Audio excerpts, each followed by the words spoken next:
Pessoal, continuando o assunto, vamos falar de um outro tema que também é muito interessante. Eu vou explicar para vocês terem uma ideia, porque a minha ideia, a finalidade desse canal é fazer o quê? Com que as pessoas entendam de forma transparente o que quer dizer, porque no jurídico, na área jurídica, a gente usa muito o tal do juridiquês. E eu quero transformar isso de uma forma que as pessoas entendam o que a gente está falando, tá? Vamos lá. O que é estabilidade? Estabilidade era antigamente, até a edição dessa lei 5.177 e de 1966, que criou o chamado FGTS, que nós vamos estudar daqui a pouco. Essa lei, anterior a essa lei, dizia o seguinte: o empregado que tivesse 10 anos de serviço numa empresa, ele gozava de estabilidade, então ele não podia ser mandado embora. Existia naquela época muitas empresas que mantinham, quando o empregado chegava a 9 anos, elas demitiam o empregado, para que ele não tivesse estabilidade. Tá? Após a edição desta lei, de 66, acabou a estabilidade.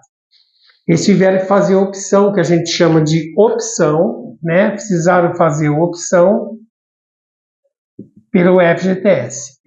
Tá? Eu vou explicar direitinho o que é o FGTS no próximo capítulo. Tá? Mas só para vocês terem uma ideia, aí o empregado só para poder empregar, inclusive as empresas fizeram isso.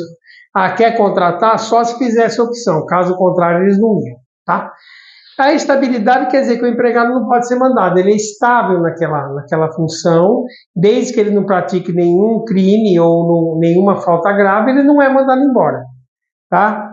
Agora, a estabilidade continua existindo hoje? Lógico, existem algumas categorias que têm estabilidades chamadas relativas, não absolutas como essa.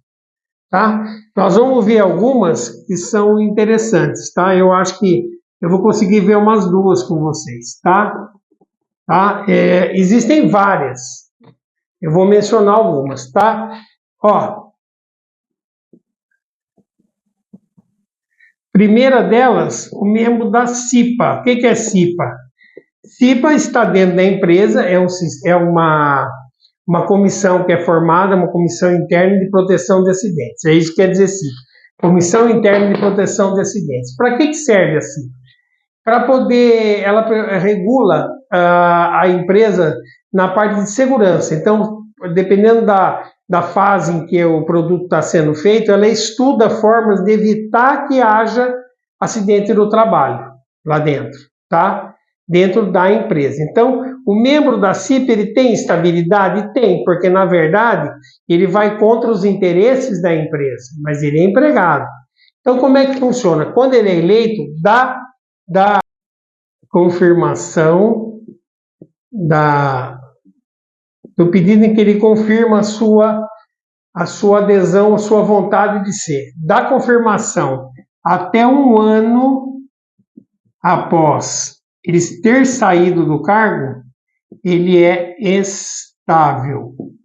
Ele só pode ser demitido em alguns casos. O que quer dizer isso? Quer dizer porque como ele vai brigar com a empresa, de uma certa forma não é brigar, mas se ele vai contra os interesses, ele vai dizer, não, olha, a peça tal está dando muito acidente, eu quero que mude para tal coisa. Ele vai estudar as formas para isso.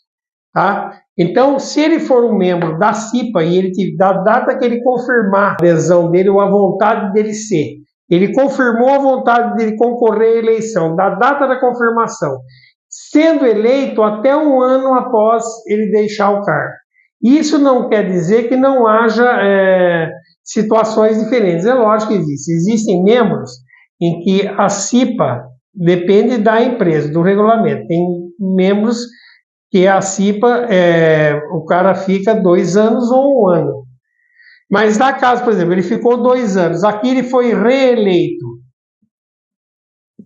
por mais um período de 2 anos. Então, durante 4 anos, ou seja, 4 mais 1 aqui que ele saiu. Durante 5 anos ele vai poder ser mandado embora. Se ele não cometer nenhuma falta grave, tá? Que são aquelas elencadas no artigo 482 da CLT, tá? Tem lá decídia,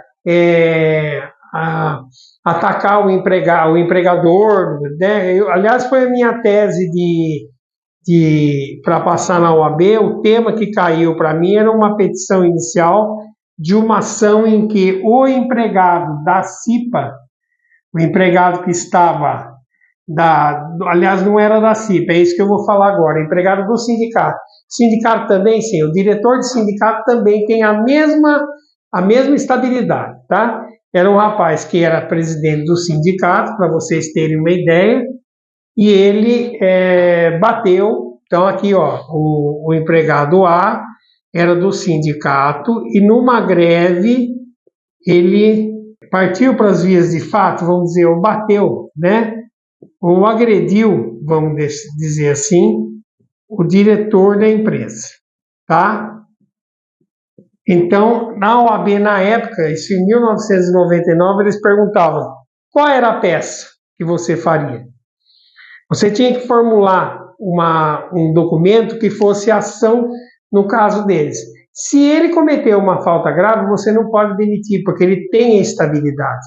Então, você tem que entrar com uma coisa chamada inquérito para apuração de falta grave. Você entra na Justiça do Trabalho com esse inquérito. Após essa ação andar, é que se ficar provado que ele cometeu uma falta grave, aí você vai entrar com uma reclamação trabalhista posteriormente da empresa, né, demitindo ele, pagando os direitos dele, tá? Só para vocês terem ideia, esse é um caso muito sério. A gente não vê muito, mas existe, no âmbito das empresas tem. Então, a empresa tem que tomar muito cuidado com isso. Não quer dizer que ela não possa fazer, ela pode, mas ela tem que tomar muito cuidado, tá? Segundo caso importante, eu acho que as pessoas sempre perguntam, que é um caso prático, né? A mulher grávida.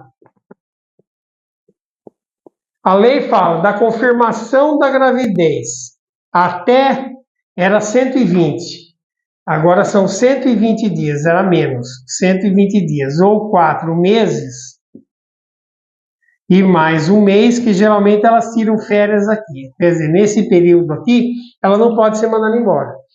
Tá? Existem vários casos, eu presenciei vários processos em que, mas ela não sabia, eu mandei ela embora aqui. Não interessa.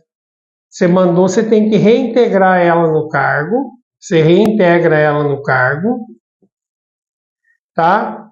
Você reintegra ela e espera passar o período. Depois que passar todo o período, eu acho que agora a nova legislação nem é 120, é 180 dias agora. Era 120 dias aqui na legislação anterior, agora está 180 dias. Se eu não me engano. Então, esse período, mas eu mandei ela embora, não deveria. Problema seu. Você vai ter, porque se ela entrar com uma ação e disser, olha, eu estava grávida, fui mandada embora no 8º mês. Não, no 5º mês. Tá.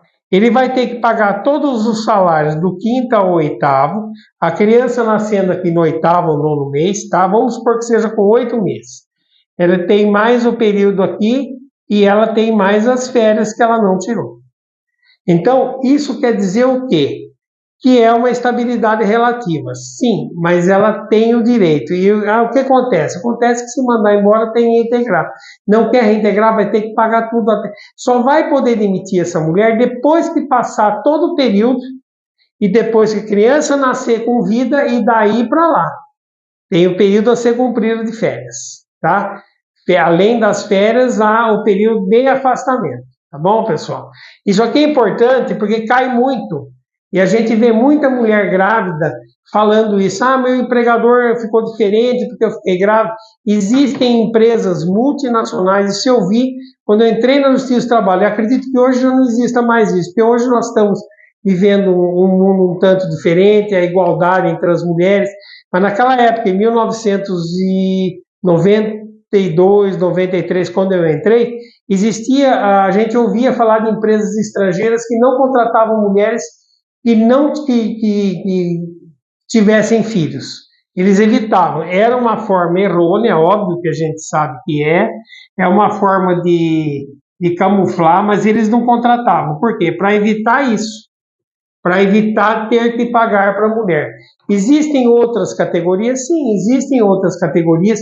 O portuário também tem, o sindicalista tem. Então, tudo isso é para vocês terem uma ideia, que com o advento do fundo de garantia e com aquela lei que eu falei no começo, a pessoa não tem mais direito. O direito que ela tinha hoje relativizou. Tá? Ela tem sim, mas em determinados períodos. Tá? Eu queria dizer para vocês que a gente tenta fazer o melhor que a gente pode. Espero que vocês tenham gostado. É só uma pincelada rápida, porque não dá tempo de você aprofundar os temas. A minha ideia é que as pessoas entendam isso que foi falado aqui, para dizer, eu já fui estável, eu já tive um filho, eu já passei por isso, agora entendi por que o advogado me cobrou isso, entendeu? Então, pessoal, como eu sempre digo, vou voltar a dizer, vivam a vida o melhor que puderem e não prejudiquem os outros. Vivam a vida.